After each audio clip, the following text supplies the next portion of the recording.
Hey everybody, Nate Carter here with today's Cornerstone Connection Daily Devotional. And I want to share with you from the book of Ruth, which I just began reading a few days ago. It's a wonderful book. It's a wonderful love story. It's a wonderful story about faithfulness, human faithfulness that reminds us of God's faithfulness to us. And as we begin the book of Ruth, chapter 1, verse 1, here's what it says.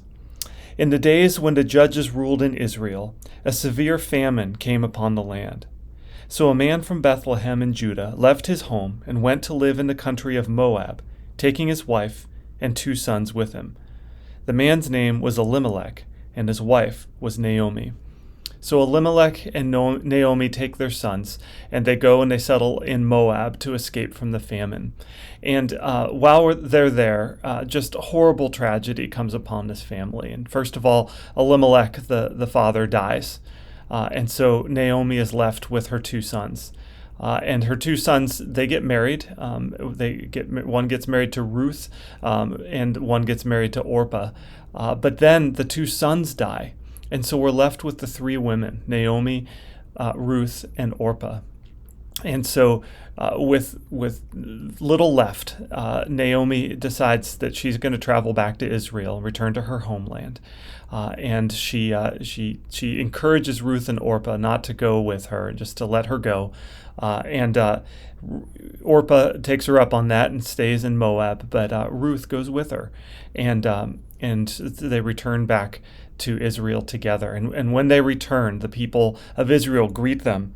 And then this poignant interaction happens where the people are greeting Naomi as she returns into town. And they say, "Isn't that Naomi? Isn't she's back?"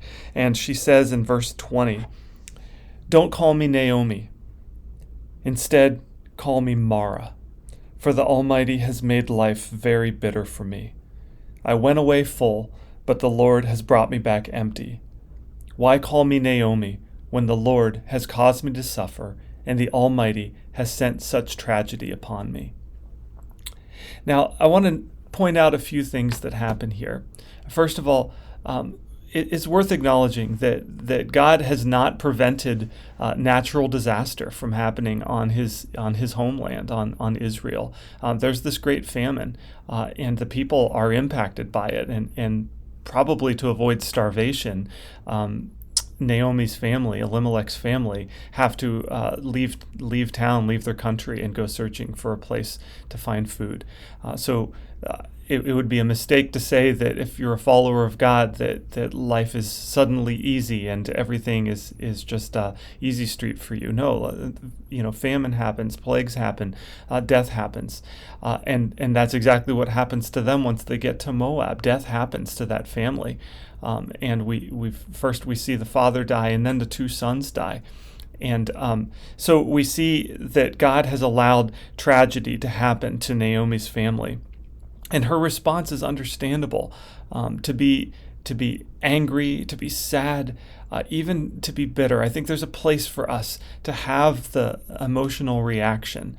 But where I think it goes off track is where Naomi says, she actually changes her name to Mara, so that she will be forever aligned with the term bitter. That's what Mara means, bitter, because she's basically said, God has done this to me.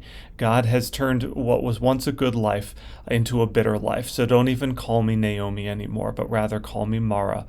Call me bitter, essentially, so that every time you address me, you'll call me bitter because God has taken everything from me.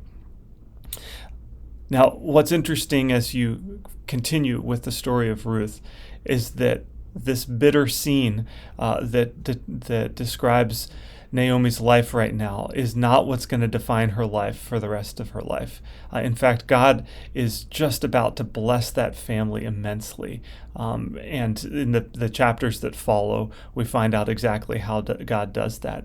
But not only that, is he not only going to bless their family, but he's also going to use the offspring of Ruth to eventually bring about the lineage of King David and ultimately the lineage of Christ himself. So God is taking what seems to be a bitter life and turning it into great blessing. what Naomi thinks is a bitter life is really just a bitter scene that is going to turn very soon into great blessing. A few days ago, if you saw my Cornerstone connection, I talked about how God used the sin of David with Bathsheba to bring about the lineage of Christ. And now we see how God uses tragedy and turns that around even once again to bring about the lineage of Christ. And what we can see is that God is able to take not only sin, but also tragedy and use it for his purposes. I want to encourage you today that if you feel like your life is bitter, I want to encourage you to acknowledge that perhaps it's not a bitter life, but maybe just a bitter scene that is just on the brink of turning around, and God is about to use you for something great. So hang on, don't lose faith, trust in the God who can do great things out of sin. He can do great things out of tragedy if we'll just hold on and trust that he will. Be encouraged, my friends. We'll see you next time on the Cornerstone Connection.